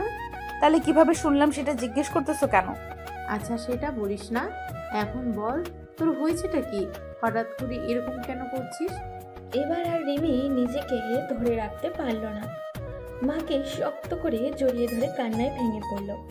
রিমির মা আরো উদ্বিগ্ন হয়ে পড়লেন। মেয়ের এমন আচরণের কারণ কিছুই বুঝে উঠতে পারছিলেন না। কয়েক মুহূর্ত মাকে আঁকড়ে ধরে কান্নার পর রিমি অশ্রুসিক্ত জল চোখে ধীরে ধীরে বলতে শুরু করলো, মা, আমি সেই ছোট থেকেই একটা মানুষকে ভালোবাসি। সেই মানুষটাকে আমার জীবনের সবকিছু। আমার শয়নে স্বপনে শুধু আমি তাকেই দেখি। আমার প্রকৃতিটা আমি তাকে নিয়েই সাজিয়েছি, আর সে হলো ইয়াসিন ভাই। আমি তাকে অনেক ভালোবাসি মা। তুই এসব কি বলছিস রিমি? তোর বাবা যদি এসব জানতে পারে তাহলে তোকে মেরেই ফেলবে। আর যার সাথে তোর বিয়ে ঠিক করেছে সে জানতে পারলে তো তুল কালাম বেঁধে যাবে। আমি বাবার সাথে কথা বলতে চাই। আমার বিশ্বাস আমি বুঝিয়ে বললে বাবা নিশ্চয়ই বুঝবেন। আচ্ছা ঠিক আছে, তোর বাবা বাসায় আসুক, তখন কথা বলবি। এখন আয়, খেয়ে নে। আমি এখন খাবো না মা, আমার ভালো লাগতেছে না। রিমির মা আর কিছু না বলে চুপচাপ তার রুম থেকে বেরিয়ে আসলেন। রাত তখন প্রায় 12টা। রিমির বাবা ঘরে আসলেন। রিমির মা তাকে খাবার বেড়ে দিলেন, আর সাথে সাথে রিমির বিষয়ে সমস্ত ঘটনা খুলে বললেন। এসব শুনে রিমির বাবা প্রচণ্ড রেগে গেলেন। মুহূর্তেই তার চোখে যেন আগুন লেগে গেল। তিনি রিমিকে ডাকলেন। রিমি ধীর পায়ে তার রুম থেকে বেরিয়ে এসে বাবার সামনে দাঁড়ালো। তার বাবা রেগে গিয়ে ধমকে সুরে বললেন, রিমি, তোমার মা এসব কি বলছে? বাবা মা যা বলছে সব সত্যি বলছে। আমি তোমার বিয়ে আগে থেকেই ঠিক করে রেখেছি। কিন্তু আমি সেই বিয়েতে রাজি কিনা তা তোমরা একবারও জানতে চেয়েছো? তোমার রাজি থাকা আর না থাকায় কি আসে যায়? আমি যা বলেছি তাই হবে। জীবনটা তো আমার বাবা, সংসারটা আমি করব। তুমি তো আমার সংসার করবে না। মুখে মুখে তর্ক করা শিখে ফেলেছো দেখছি। সেটা তোমরা আমাকে বাধ্য করছো। আমি তোমার আর কোনো কথা শুনতে চাই না। আমি যত দ্রুত সম্ভব তোমার বিয়ে দিয়ে দিতে চাই আশফাকের সঙ্গে। কোন আশফাক বাবা? তোমার ওই সন্ত্রাসী বিজনেস পার্টনারের ছেলে, তাই না? ওই লম্পটটা যে রাস্তাঘাটে মেয়েদের উত্ত্যক্ত করে, মদ খেয়ে যেখানে সেখানে পড়ে থাকে। রিমির মা এতক্ষণ চুপ করেছিলেন, কারণ তিনি জানতেন না রিমির বাবা রিমির বিয়ে কার সাথে ঠিক করে রেখেছিলেন। যখন তিনি শুনলেন এইরকম একটা বখাটে ছেলের সাথে রিমির বাবা তাকে বিয়ে দিতে চাইছেন, তখন তিনি আর চুপ করে থাকতে পারলেন না। তিনি একটু রাগে কণ্ঠে ও তীব্র উত্তেজনায় বললেন, রিমি বাবা, তুমি কি বলছো এসব? একটা বখাটে ছেলের সাথে তুমি তোমার মেয়েকে বিয়ে দিতে চাইছো? তুমি যা বুঝো না তা নিয়ে কথা বলতে এসো না। সারা জীবন তো এভাবেই আমাকে চুপ করিয়ে রাখলে, কিন্তু এখন আর পারবে না। আমি আমার মেয়ের জীবন কোনোভাবেই নষ্ট হতে দিতে পারবো না। তাহলে কি করতে চাইছো তুমি? আমি আমার মেয়েকে ওই লম্পটটার সাথে বিয়ে দিতে দিব না। প্রয়োজন হলে আমি আমার মেয়েকে নিয়ে এই বাড়ি ছেড়ে চলে যাব। তুমি এমন কিছুই করবে না। যদি তুমি এরকম কিছু করো তাহলে আমি ধ্বংস হয়ে যাব। আমার ব্যবসা বাণিজ্য সবকিছু ধ্বংস হয়ে যাবে। তাহলে ওই লম্পটটার সাথে তোমার মেয়ের বিয়ে দেওয়া কি তোমার ব্যবসায়িক ডিল? আর কত টাকা চাই তোমার? কত টাকা হলে তুমি শান্ত হবে? এই টাকার পিছনে ছুটতে ছুটতে না আমাকে ঠিক মতো সময় দিয়েছো, না আমার মেয়েকে। আর এখন মেয়ের জীবনটা নষ্ট করতে চাইছো, মেয়েকে ব্যবসার ডিল বানাতে চাইছো, কিন্তু আমি তা কোনোভাবেই হতে দিব না। আমি আর কোনো কথা শুনতে চাই না। আমি যে সিদ্ধান্ত নিয়েছি সেটাই ফাইনাল। তুমি আর একটা কথাও বলবে না। তারপর রিমির বাবা রেগে নিজের রুমে চলে যান। তাদের এই কথাবার্তা সবই আড়ালে দাঁড়িয়ে শুনছিল রহিমা। রহিমা তাদের ঘরের কাজের মেয়ে এবং সঙ্গত কারণে আশফাকের খবর জানাতেন। এই বাড়িতে কি হচ্ছে না হচ্ছে সব কিছু তার কান পর্যন্ত পৌঁছাতো। এটা শোনার পর রহিমা দ্রুত আশফাককে ফোন করে, সব কিছু জানিয়ে দেয়। আশফাক সব শোনার পর যেন তার মাথা গরম হয়ে যায়। সে আর সময় নষ্ট না করে সঙ্গে সঙ্গে রিমির বাবাকে ফোন করে। হ্যালো, আসসালামু আলাইকুম আঙ্কেল। ওয়ালাইকুম সালাম। আঙ্কেল, আমি এসব কি শুনছি? কি শুনেছো বাবা? রিমি নাকি আমাকে বিয়ে করতে চায় না, সে নাকি অন্য কাউকে ভালোবাসে। কিন্তু তুমি এসব শুনলে কোথায় থেকে? আঙ্কেল, আপনি কি মনে করছেন আমি কিছু জানতে পারবো না? আপনি কখন কোথায় যান, কি করেন, সবকিছুই আমার মনিটরিং এর মধ্যে। এখন বলেন কথাটা কি সত্যি কিনা? হ্যাঁ, তুমি ঠিকই শুনেছ। কিন্তু এ নিয়ে তুমি কোনো চিন্তা করো না। রিমির বিয়ে তোমার সাথেই হবে। আঙ্কেল, আমি এসব কিছু বুঝতে চাই না। আমি কাল সকালে আসবো রিমির সাথে কথা বলতে। ওকে, ঠিক আছে। বলেই কলটা কেটে দিলেন রিমির বাবা। এদিকে রিমি রুমে এসে দরজা বন্ধ করে ইয়াসিনকে কল দিল আর বলল, ইয়াসিন, আমি শেষ। কিছুতেই কিছু করতে পারলাম না। আব্বু কিছুতেই রাজি হবে না, উল্টে উনি আমাকে জোর করে বিয়ে দিয়ে দিবেন। তুই কি এখন হাল ছেড়ে দিবি রিমি? তুই কি আমাকে ভালোবাসিস না? ভালোবেসে কি লাভ যদি আমরা এক হতে না পারি? আমি কিছু একটা করব, তুই চিন্তা করিস না। এই বলে কলটা কেটে দেয় ইয়াসিন। তারপর সে সারা রাত ভাবতে থাকে এখন তার কি করা উচিত। ভাবতে ভাবতে এক সময় সে ঘুমিয়ে যায়। এদিকে পরের দিন সকালে আশফাক রিমিদের বাসায় আসে। প্রথমে সে রিমির বাবা মায়ের সামনে ভদ্র ও শিরনভাবে কথা বললেও যেন সে খুব ভালো ছেলে। কিন্তু যখন সে একা রিমির সাথে দেখা করার সুযোগ পায় তখন তার আসল রূপ বেরিয়ে আসে। আশফাক রিমির দরজার সামনে এসে ডাক দেয়, রিমি, দরজা খুলে দাও, তোমার সাথে আমার কথা আছে। তোমার সাথে আমার কোনো কথা নেই, তুমি এখান থেকে চলে যাও। দরজাটা ধাক্কা দিয়ে খুলে ফেলে আশফাক। ঘরের মধ্যে ঢুকে দরজাটা বন্ধ করে দিল আর বলল, তুমি ভাবছো এই নাটক করে আমাকে এড়িয়ে যাবে? তুমি আসলে আমাকে চেনো না রিমি। তুমি যদি আমাকে বিয়ে করতে অস্বীকার করো তাহলে তোমার বাবার ব্যবসা ধ্বংস হয়ে যাবে। আমি তার শেষ দেখে ছাড়বো। তুমি এত নিচু একটা মানুষ ভাবিনি। ব্যবসার জন্য একটা মেয়ের জীবন শেষ করে দিতে চাও? নিচু? তোমার এই খালাতো ভাই ইয়াসিনের সাথে প্রেম করতে পারো আর আমি যা চাই তা পাবো না? তুমি যা চাও সেটা ভালোবাসা না, এটার জোর জবরদস্তি। আমি তোমাকে কখনো ভালোবাসিনি আর কখনোই পারবো না। আমি আপনাকে চিনি না, এই বিষয়ে আমি কিছুই জানি না। ভালোবাসা? আমি তোমার মুখ থেকে ভালোবাসার কথা শুনতে চাই না। আর তুমি আমাকে চিনো কিনা সেটা জানারও প্রয়োজন নেই। তোমাকে যা করতে হবে সেটা হলো আমার কথা মানতে হবে, না হলে শুধু তোমার বাবার ব্যবসা নয়, তোমার ইয়াসিনকেও শেষ করে দেব। ইয়াসিনের নাম তোমার মুখে আনবে না, আমি তাকে এর মধ্যে জড়াতে চাই না। ওকে জড়ানো হবে কিনা সেটা তোমার উপর নির্ভর করে ডার্লিং। তুমি যদি রাজি থাকো তাহলে সবাই ভালো থাকবে, না হলে তুমি একটা নোংরা মানুষ। আমার বাবা মায়ের ব্যবসা, আমার জীবন সবকিছু দিয়ে ব্ল্যাকমেল করতে চাও। তুমি বা কি পেলে এতে? ভালোবাসা তো আর জোর করে পাওয়া যায় না। ভালোবাসা না পেলেও তোমাকে পাবো এবং সেটাই আমার চাই। তুমি জানো রিমি, আমি যা চাই তা যে কোনো উপায়ে পেয়ে যাই। তুমি যতই চেষ্টা করো, আমি তোমার হতে পারবো না। তুমি কখনো আমাকে নিজের করতে পারবে না আশফাক। এটা আমি ঠিক করব, তুমি না। তুমি এখন বেরিয়ে যাও আমার রুম থেকে, বেরিয়ে যাও। বাইরে থেকে দরজাটায় টোকা পড়ে। রিমির মা ডেকে ওঠেন। রিমি, কি হয়েছে মা? দরজা খোলো। তোমার এই কান্নাকাটি করে লাভ নেই রিমি। কাল সকালে আমি আসবো আর তখন তুমি নিজেই আমার পাশে বসবে। আশফাক দ্রুত দরজা খুলে বাইরে বেরিয়ে যায়, মুখে এক অদ্ভুত বিজয়ী হাসি। রিমি দরজা বন্ধ করে মাটিতে বসে পড়ে, হাতে ফোন তুলে নেয়।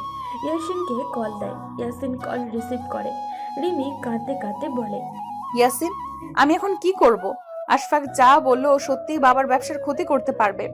আমি যদি রাজি না হই তাহলে ও তোমার সাথেও কিছু একটা করবে। শোনো, ভয় পেও না। আশফাক যা ইচ্ছে ভাবতে পারে, কিন্তু আমরা ওকে আমাদের জীবন নিয়ে খেলতে দেব না। কিন্তু বাবা তো এইরকম সিদ্ধান্ত নিয়েই নিয়েছে। আমি জানি ও শুধু ব্যবসার কথা ভেবেই আমাকে বলে দিচ্ছে, কিন্তু মা তো আমাদের পক্ষে আছে, তাই না? হ্যাঁ খালামণি, একদমই এটা মেনে নেবে না। আমাদের প্রথম কাজ হবে ওনাকে পুরো ব্যাপারটা বোঝানো। যদি উনি আমাদের পক্ষে থাকেন তাহলে হয়তো মামাকেও রাজি করানো সম্ভব। তাহলে আমি এখনই মাকে নিজের রুমে ডেকে আনবো, কিন্তু ওনাকে কিভাবে বলবো? শোন, আমি আগে তোকে ভিডিও কল দিচ্ছি, আমরা একসাথে কথা বলবো খালামণির সাথে। ইয়াসিন ভিডিও কল দেয়। রিমি দ্রুত কল রিসিভ করে। ভিডিও কলে ইয়াসিনের দৃঢ় ও আত্মবিশ্বাসী চেহারা দেখা যায়। রিমির চোখ ভয় ও উদ্বেগে। ইয়াসিন বলে, রিমি, ফোনটা ঠিক মতো ধরবি যাতে খালামণি আমাকে দেখতে পান। রিমি ধীরে ধীরে দরজা খুলে বাইরে উকি দেয়, দেখে তার মা রান্নাঘরে ব্যস্ত। মা একটু আসবে, তোমার সাথে জরুরি কথা আছে। কি হয়েছে মা? তোমার চেহারা এত শুকনো দেখাচ্ছে কেন? রিমি তার মাকে রুমে নিয়ে আসে, দরজা বন্ধ করে এবং ফোনটা সামনে ধরে। খালামণি কেমন আছেন? ইয়াসিন, এই সময় ফোন কেন? কিছু হয়েছে নাকি? মা, তুমি জানো আমি আশফাককে বিয়ে করতে চাই না, কিন্তু বাবা। আমি জানি, আমি তোমার বাবাকে অনেক বোঝানোর চেষ্টা করেছি, কিন্তু ও কিছু শুনতেই চায় না, শুধু ব্যবসার কথা ভাবছে। খালামণি, তাহলে এখন আমাদের একসাথে কিছু করতে হবে। আমি রিমিকে হারাতে পারবো না। না, আমি এটা হতে দেব না, কিন্তু তোমার মামাকে বোঝানো অনেক কঠিন হবে। তুমি যদি আমার সাথে থাকো তাহলে আমি লড়তে পারবো, তুমি না থাকলে আমি হেরে যাব। মা, খালামণি, আপনি যদি রিমির পাশে থাকেন তাহলে আমি কথা দিচ্ছি আমরা একসাথে সব ঠিক করে ফেলবো। ঠিক আছে, আমি তোমাদের পাশে আছি। রিমি ও ইয়াসিন চোখের ইশারায় একে অপরের দিকে তাকিয়ে শক্তি অনুভব করে। এবার যুদ্ধের জন্য তৈরি। রাত গভীর, পুরো বাড়িতে নীরবতা। রিমির মা ও রিমির বাবার রুমের দরজার সামনে দাঁড়িয়ে, মনে ভয় আর আশা একসাথে খেলা করছে। মা একবার রিমির দিকে তাকিয়ে সাহস দিলেন, তারপর দরজায় কড়া নাড়লেন। রিমির বাবা বললেন, কে হয়েছে এত রাতে আমার রুমে আসার কারণ? তোমার সঙ্গে জরুরি কথা আছে, কিছুতেই আর চুপ থাকতে পারছি না। রিমির বাবা ধীর গতিতে উঠে বসেন, চোখে ক্লান্তি আর চিন্তার ছাপ। আবার কি নতুন ঝামেলা শুনবো? তুমি কি সত্যি আমাদের মেয়েকে বলে দিতে চাও, শুধু তোমার ব্যবসার স্বার্থে? এটা বলার মানে কি? আমি সবকিছু ওর ভালো থাকার জন্যই করছি। ভালো থাকার জন্য? মা বাবার দায়িত্ব কি শুধু ব্যবসা বাঁচানো? সন্তানের ইচ্ছের কোনো দাম নেই? রিমি, তুমি ছোট, এসব বুঝার বয়স তোমার হয়নি। তোমার সুখ দুঃখ আমরা বুঝি। না, তুমি কিছুই বোঝো না। তুমি শুধু টাকা, ব্যবসা আর তোমার পার্টনারদের নিয়ে ভাবো। নিজের মেয়ের অনুভূতির দিকে একবার তাকিয়ে দেখেছো? ওগুলো আবেগের কথা, বাস্তবতা আলাদা। আশফাকের পরিবার আমাদের বহু বছর ধরে সাপোর্ট দিয়ে আসছে। ব্যবসার স্বার্থে এই সম্পর্কটা গুরুত্বপূর্ণ। তাহলে বাবা, তুমি কি আমাকে বিক্রি করে দেবে? রিমি, এটা কেমন কথা? তোমার ব্যবসা যদি একটা ভুল সিদ্ধান্তের উপর দাঁড়িয়ে থাকে তাহলে সেটাই ধ্বংস হয়ে যাবে। মেয়ের ইচ্ছার বিরুদ্ধে গিয়ে তুমি যদি এই বিয়ে দাও, সেটা কখনো সুখের হবে না। তাহলে কি করবে? আশফাক কি চুপচাপ বসে থাকবে? সে আমাদের ছেড়ে দিবে? তাহলে কি ভয়েই আমরা সব কিছু ছেড়ে দেব? আমাদের মেয়ে ভয় পেয়ে বিয়ে করবে। গভীর চিন্তায় পড়ে যান, মাথা নিচু করে বসেন, তারপর বলেন, তুমি জানো না আশফাক কতটা ভয়ঙ্কর হতে পারে। ওর বাবা ওর পছনে আছে। পুরো পরিবার আমাদের ব্যবসার ওপর একটা চাপ তৈরি করতে পারে। বাবা, তুমি কি জানো আজ দুপুরে আশফাক আমাকে কি বলেছে? ও বলেছে আমি যদি রাজি না হই তাহলে ও আমাকে মেরে ফেলবে। কি? আশফাক এমন বলেছে? এই সেই ছেলে যাকে তুমি জামাই হিসেবে ভাবছো, যার হাতে নিজের মেয়ের জীবন তুলে দিতে চাও। রিমির বাবা এখন খুব চিন্তায় পড়ে যান। তার মনের মধ্যে কিছুটা খারাপ লাগাও শুরু হলো। তিনি তার ভুল বুঝতে শুরু করলেন, তারপর ধীরে ধীরে বললেন, এতদিন ধরে ভাবছিলাম ব্যবসা ঠিক রাখাই সবচেয়ে গুরুত্বপূর্ণ, কিন্তু এখন বুঝতে পারছি আমার মেয়ের জীবনটাই বেশি গুরুত্বপূর্ণ। তুমি রাজি বাবা? আমি আশফাককে বিয়ে করব না। তুমি আমাদের পক্ষে থাকবে? হ্যাঁ, আমি রাজি, কিন্তু আশফাক কি আমাদের ছেড়ে দেবে? সে যদি সত্যিই ব্যবসায় ক্ষতি করার জন্য উঠে পড়ে লাগে? রিমির বাবা ভেতর থেকে চিন্তিত হয়ে পড়েন, কারণ আশফাকের ক্ষমতা এবং প্রতিশোধ প্রীতা তাকে ভাবিয়ে তুলছে। তারপর রিমির বাবা সিদ্ধান্ত নেন এবার ইয়াসিনের মায়ের সঙ্গে কথা বলতেই হবে। রাত গভীর, কিন্তু ঘরে উত্তেজনা এখনো কমেনি। রিমির বাবা অনেকক্ষণ চুপচাপ বসেছিলেন। অবশেষে তিনি একটা গভীর শ্বাস নিলেন, তারপর মোবাইলটা হাতে তুলে নিলেন। ফোনের স্ক্রিনে ইয়াসিনের মায়ের নাম লেখা দেখা যাচ্ছে। খানিকটা দ্বিধা করলেন, তারপর কল দিলেন। হ্যালো ভাই, এত রাতে ফোন দিলেন? আপা, আমি একটা অন্যায় করতে যাচ্ছিলাম, তাই আপনাকে ফোন দিলাম। অন্যায়? কি বলছেন? আমি কিছুই বুঝতে পারছি না। আমি আমার মেয়েকে ভুল পথে ঠেলে দিচ্ছিলাম শুধু ব্যবসার কথা ভেবে, কিন্তু এখন বুঝতে পারছি ওর জীবনের চেয়ে ব্যবসা কিছুই না। আমি চাই রিমের বিয়ে তোমার ছেলের সাথে হোক। কে? আপনি সিরিয়াস? এতদিন ধরে যেখানে আশফাকের সাথে বিয়ের কথা পাকা ছিল, সেখানে হঠাৎ করে এই সিদ্ধান্ত? হ্যাঁ, আমি অনেক বড় ভুল করেছি। আমার ভুলের খেসারত যেন আমার মেয়ে না দেয়। তাই চাই তোমরা কালই এখানে আসো, আমরা বসে বিয়ের পাকা কথা করি। রিমির মতামত কি? ফোনটা তখন লাউড স্পিকার দেওয়া ছিল। রিমি পাশ থেকে দাঁড়িয়ে সব কিছু শুনছিল। ইয়াসিনের মায়ের এমন কথা শুনে রিমি দূর থেকেই বলে, খালা, আমি ইয়াসিনকেই চাই। সেই আমার জীবনের সবচেয়ে কাছের মানুষ। তাহলে তো কোনো সমস্যাই নাই, কাল সকালেই আসছি ভাই। কল কেটে যায়। ইয়াসিনের মা প্রথমে কিছুটা হতবাক হলেও দ্রুত ইয়াসিনকে ডাকার জন্য চলে যায় তার রুমে। ইয়াসিন, শোন তো। কি হলো মা? এত রাতে চিল্লাচ্ছ কেন? কাল সকালে রেডি থাকিস, আমাদের গ্রামে যেতে হবে। তোর জন্য সুসংবাদ আছে। কি সুসংবাদ? রিমির বাবা তোমার আর রিমির বিয়ে ঠিক করেছে। কি মা, তুমি সিরিয়াস? হ্যাঁ রে বোকা, কাল সকালে রওনা দিতে হবে, তুই রেডি থাকিস। সকালের প্রথম আলো ছড়িয়ে পড়তেই তার প্রশস্ত হয়ে বাস স্ট্যান্ডের দিকে রওনা হলেন। সময় তখন ঠিক সকাল 9টা। নির্ধারিত সময়ে বাস এসে দাঁড়াতেই তারা তাতে উঠে বসেন। বাস ধীরে ধীরে শহরের কোলাহল ছেড়ে গ্রাম্য পথের দিকে এগিয়ে চলল। জানালার বাইরে সবুজ মাঠ, দিগন্তজোড়া ফসলের ক্ষেত আর পাখিদের কলতান যেন যাত্রাকে আরো প্রাণবন্ত করে তুলল। অনেকক্ষণ পর অবশেষে বাস তাদের পরিচিত গ্রামের সীমানায় প্রবেশ করলো। নেমে তারা একটি রিক্সা নিলেন এবং রিমিদের বাড়ির পথে রওনা হলেন। রিক্সার ঝিকঝিক শব্দের সাথে মনেও যেন একরাশ উত্তেজনা আর আনন্দ দোলা দিচ্ছিল। বাসায় পৌঁছাতে রিমির মা দরজা খুলে এক দৌড়ে এসে তার বোনকে জড়িয়ে ধরলেন। আবেগে চোখ ছলছল করে উঠল, কণ্ঠে ভালোবাসার কম্পন। বছরের পর বছর কেটে গেল, তোর মুখটাও দেখতে পেলাম না। জানিস তোর কত কথা মনে পড়ে। তুইও তো এত ব্যস্ত থাকিস, আমরা তো একই দেশে থেকে দূরের মানুষ হয়ে গেলাম রে। দুজনের চোখেই পানি চলে আসে। এরপর সবাই ভেতরে চলে যায়। বোনের দেখা পেয়ে দুই পরিবারের মধ্যে আনন্দ স্রোত বয়ে যায়। ইয়াসিন একটু আনমনা হয়ে বসে থাকে, কারণ তার চোখ শুধু রিমিকেই খুঁজছে। অবশেষে চোখে চোখ পড়ল। রিমি আর ইয়াসিন একে অপরের দিকে তাকিয়ে থাকে কিছুক্ষণ। দুজনেই একটু লজ্জা পাচ্ছে, তবে অনুভূতিটা খুব মিষ্টি ছিল। তুমি কি চাও? এই কয়েকদিনের শাস্তিটা আমি আজই মিটিয়ে ফেলি? মানে এই যে এখনই তোমাকে জড়িয়ে ধরতে পারি। ইস, কি সব বলো তুমি? এই দুজন কি এখানে বসে থাকবে? যাও ছাদে গিয়ে কথা বলো। রিমি লজ্জায় লাল হয়ে যায়। কিন্তু মনে মনে খুশিও হয়। ওরা দুজন একসাথে ছাদে চলে যায়।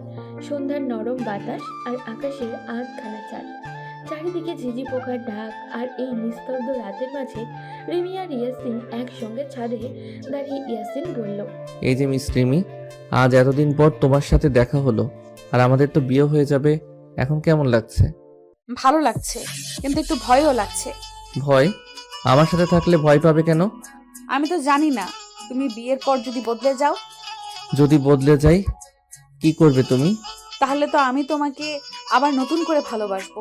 নতুন করে? তাহলে পুরনো ভালোবাসাটা কি ফেলে দেবে? না না, মানে আমি তো রিমি, আমি জানি তুমি আমাকে কতটা ভালোবাসো, কিন্তু একটা কথা বলো তো, তুমি কি সত্যি আমাকে ছাড়া থাকতে পারবে? পারবো না, মরে যাব। তাহলে আমার থেকে দূরে যেতে চেও না, বুঝলে? কিন্তু আমি তো ভয় পাচ্ছি, আশফাক যদি আবার কিছু করে। আমি থাকতে কেউ তোমার গায়ে হাত দেবে এই সাহস কারো হবে না। তুমি কি আমার হাত ধরবে? হাত? শুধু হাত না, তোমার জীবনটা ধরে রাখতে চাই। এই বলে ইয়াসিন ধীরে ধীরে রিমির হাতটা ধরে।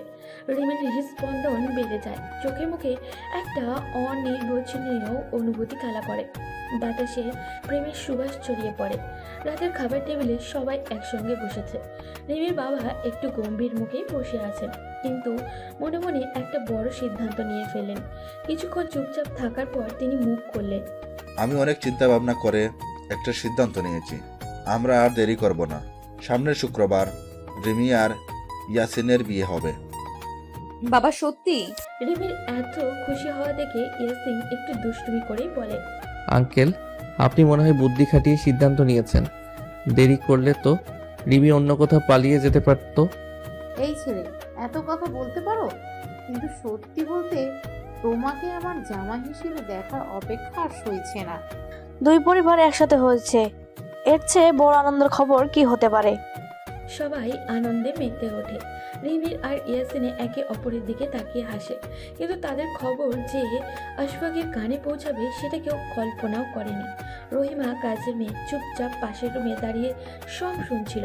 তার চোখ মুখ কেমন জানি অস্থির লাগছিল। তারপর সে ধীরে ধীরে ফোন বের করে দ্রুত আশফাককে কল দিল। সাহেব, বড় খবর আছে, আপনার জানার দরকার। বলো। রিমি আপার বিয়ে ঠিক হয়ে গেছে। এই শুক্রবার বিয়ে হবে ইয়াসিন সাহেবের সঙ্গে। কি? এই সাহস ওদের হলো কি করে? আমি কি করব সাহেব, এখনো কিছু করতে হলে তাড়াতাড়ি করুন। আশফাক ফোন রেখে দেয়। তার চোখে রাগে লাল হয়ে আছে। সে নিজেকে নিয়ন্ত্রণ করতে পারে না। দ্রুত তার কয়েকজন গুন্ডাকে কল দেয়। তার মনের ভেতরে শুধু একটাই কথাই বাজছিল, এই বিয়ে হতে দেওয়া যাবে না। পরের দিন সকালে ইয়াসিন ও রিমি একসঙ্গে বাড়ির সামনে দাঁড়িয়ে গল্প করছিল। হঠাৎ কালো একটা গাড়ি এসে তাদের সামনে থামে। কিছু বোঝার আগে দুই তিনজন মুখোশধারী লোক গাড়ি থেকে নেমে ঝটপট তাদের মুখ চেপে ধরে এবং টেনে নিয়ে গাড়িতে ঢুকিয়ে দেয়। একটি পুরনো গুদাম ঘরের মতো রুম, চারপাশ অন্ধকার, জানালা দিয়ে সামান্য আলো আসছে। রিমি আর ইয়াসিন দুই হাতে বাঁধা অবস্থায় মেঝেতে বসে আছে। তাদের সামনে দাঁড়িয়ে আছে আশফাক, তার চোখে পাগলামির ছাপ স্পষ্ট। তোরা ভেবেছিলি আমি তোদের বিয়ে হতে দেব? এই নোংরা প্রেম নিয়ে তোরা খুব সুখে থাকবি? নোংরা প্রেম? ভাই, তুমি কি সিনেমা ডায়লগ বলছো? প্লিজ একটু অভিনয় শেখো। হ্যাঁ একদম, আমরা তোকে হিরো হতে দিচ্ছি না, তাই এত রাগ? তোমরা হাসছো, আমি কিন্তু তোদের মেরে ফেলবো। ও, তাহলে আমাদের শেষ ইচ্ছার কথা শুনবে তো? কি ইচ্ছা? আমি আর রিমি একসঙ্গে মরতে চাই। তুমি যদি মেরেই ফেলতে চাও তাহলে আমাদের দুজনকে একসঙ্গে রাখো, যাতে একে অপরের চোখের দিকে তাকিয়ে মরতে পারি। ওগো প্রিয়তম, আমাদের প্রেমের মৃত্যু একসঙ্গে হোক। আশফাক রাগে তার কামড়ে ধরে আর বলে, তোদের নাটক দেখে আমার মাথা খারাপ হয়ে যাচ্ছে। আমি ঠিক এখনই তোদের কাজ শেষ করব। ভাই, তুমি এত সিরিয়াস কেন? প্রেমে ব্যর্থ হয়ে আমাদের হত্যা করলে তো পুলিশের হাতে ধরা পড়তে হবে।